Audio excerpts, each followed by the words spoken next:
Hello, and welcome to my podcast. I am your host, Lara Kain, and I will be your love coach.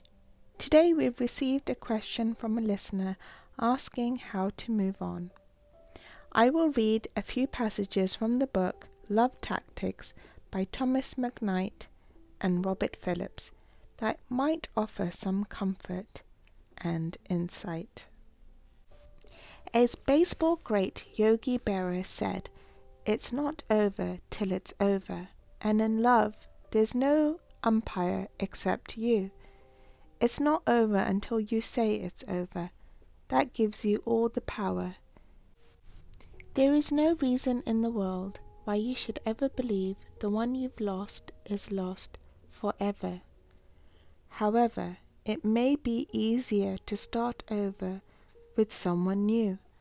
Only you can decide whether it's worth it or not to try to fix a damaged relationship. Although ideally you can win if you hang in there long enough, sometimes it's just not in your best interest to do so. Every decision in life ultimately comes down to this question: when should you keep trying and when should you throw in the towel? Keep in mind the words of the famous serenity prayer: God, grant me the serenity to accept the things I cannot change, the courage to change the things I can, and the wisdom to know the difference. A good guide to live by. This prayer is the motto of a growing army of empowered human beings in 12 steps groups around the world. Yes, in time you can win almost anyone's heart by using the correct methods, but don't ever believe that you can really change the person. You may win a heart, but you'll never change its nature. You must truly be willing to ultimately accept the other person just as he or she is. If you are not very careful, you may win someone's love only to realize it does not bring the fulfillment for which you had hoped. So be sure you want a person who is truly your best choice, rather than someone who is attractive because he or she is unobtainable. It's quite a decision, and one you must ultimately make by yourself. Decide if it's worth it. Since there will be an emotional cost associated with winning back the one you want, it makes no sense to throw good energy after bad unless you are committed to seeing the project through to the end. Whether you decide to try to salvage a previous relationship or to start out new with somebody else, both will require an extensive commitment of your time and effort. Determine if restoring the relationship is worth the effort. Once you realize the price that must be paid in order to win back your lost love, a question must be faced. Are you willing to pay that price, whatever it may be? Are you willing to endure without reward for as long as it may take? Sometimes the price is just too great. Write off the relationship to experience and look for another. But remember that if you repeat the same mistakes in a fresh relationship and don't make changes in your own attitudes, this relationship will be destined for failure as well. None of us can escape the need to change for the better. Know how to let go. If you decide the relationship has ended and there is no possibility of reconciliation for whatever reason, you may still have to face another problem. Although logically you know you must give someone up, emotionally you may have a difficult time doing so.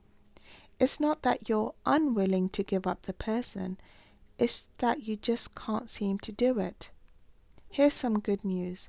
Time really does heal all wounds, and time can help you even more effectively if you help it along. Keep your mind occupied. Get involved in other activities while you come to grips with your loss. Diverting your mind can relieve a lot of the pain and restore your emotional strength. Know when to cut your losses. Any person's heart can be won eventually, since every human heart responds to being loved. However, some hearts are not worth the time it takes to win them. There are often many other opportunities that may be better for you. Does it make sense to spend years cultivating a harvest in barren ground when a more fertile field lies just next door? And often it does. Does it make sense to spend years walking on eggshells, having to watch every word you say, when you could be enjoying those years with a person who nurtures and comforts you? Although it is human to want the prize that is difficult to win, don't be baited into wanting someone solely because he or she is not available. Remember, you have to continue living with this person once you have won them over. However, you wouldn't be the first victim of the delusions of passionate desire if you chose unwisely on this basis. Many souls realize, after a lifetime of misery, that the only reason they ever wanted the one they wound up with was because he or she was hard to get. Once they got that person, they eventually realized the reality didn't meet up to the ideal.